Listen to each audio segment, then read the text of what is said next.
Hello दोस्तों, स्वागत है आपका जहाज का पंछी एक उपन्यास की एक नई वीडियो में, जिसमें हम डिस्कस करेंगे कि इसकी जो उपन्यास की मनोवैज्ञानिकता थी या इसके पीछे जो साइकोलॉजी थी वो क्या थी। तो इसको पढ़ने के लिए हमें कुछ शॉर्ट डिटेल नोट्स मैंने जो यहाँ आपके लिए सेव किए हैं, और इसी से मैं आपको यहाँ पे आज समझाऊंगी कि क्या मनोवैज्ञानिकता इस उपन्यास के पीछे रही है, यानी लेखक ने किस मनोदशा के चलते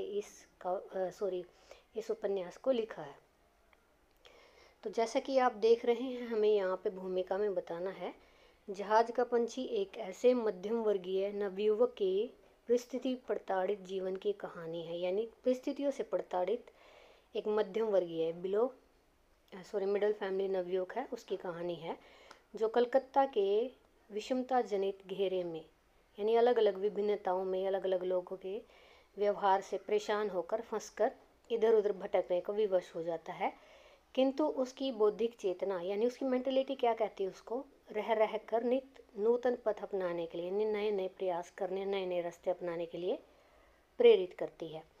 ऐसा कौन सा काम है जो उसने अपने अंतःस्य की संतुष्टि यानी अपने हृदय की संतुष्टि के लिए न अपनाया हो। ईला चंद्र जोशी का यह उपन्यास प्रथम पुरुष में लिखा गया है। यह प्रथम पुरुष मीन्स क्या है, इसमें पर्सनल प्रोनाउन भी कह सकते हो आप इसको इंग्लिश में, और साथ में कह सकते हो कि भी किसी पुरुष के बारे में, यानी माँ के बारे में।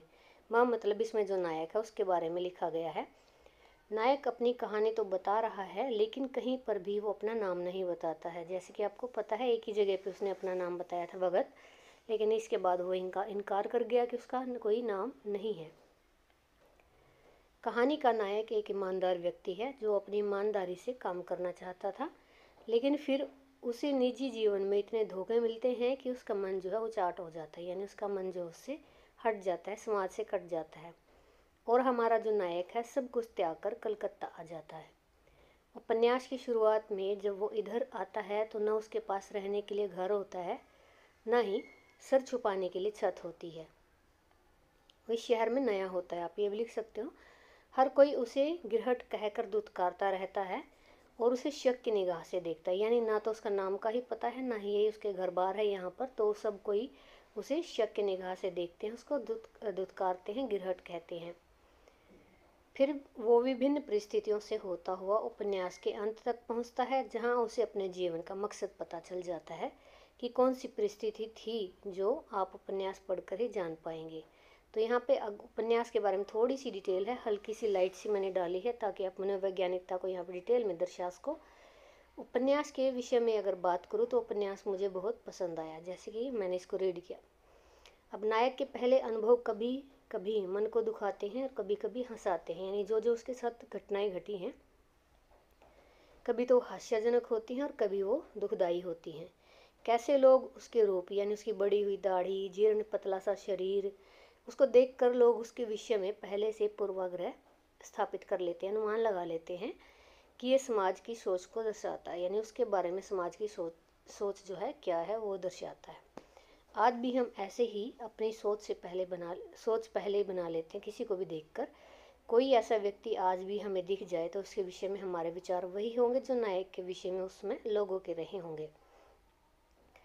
लेकिन फिर भी नायक जो है प्रतिभाशाली और एक कुशल वक्ता होता है, यानी कि टैलेंटेड भी होता है, साथ में एक अच्छा बोलने वाला वक्ता भी होता है, कन्वर्सेशन वो अच्छी कर लेता है। और यहाँ पे वो कई बार अपने आसपास के लोगों को अपनी वाक्पटुता यानी अपनी बोलने का तरीका यानी स्पीकिंग स्किल से जो है प्रभावित कर लेता है। तो इसके पीछे मनोवैज्ञानिकता जो दर्शाई गई है वो यही है कि वो अपनी बौद्धिक चेतना के द्वारा रह रहकर उसके मन में ये विचार आते रहते हैं कि यहाँ पर वो क्या नया कार्य शुरू करे, यानी उसने लोगों की विषमताओं से भरे समाज में अपनी जो कोशिशें की हैं, समाज में जो उनके दुख दर्द दूर करने के लिए, उनकी मदद करने के लिए जो प्रयास किए हैं, लेकिन फिर भी समाज का उसके प्रति जो व्यवहार रहता है, ये इसकी मनोवैज्ञानिकता को दर्शाता है कि लोगों की जो मनोवैज्ञानिकता है यानी उनकी साइकोलॉजी कैसी है लोगों की, ये इसी में दर्शाया गया है। इस क्वेश्चन को आप लिख सकते हो, ये आपका 4 से 5 नंबर में ही आएगा।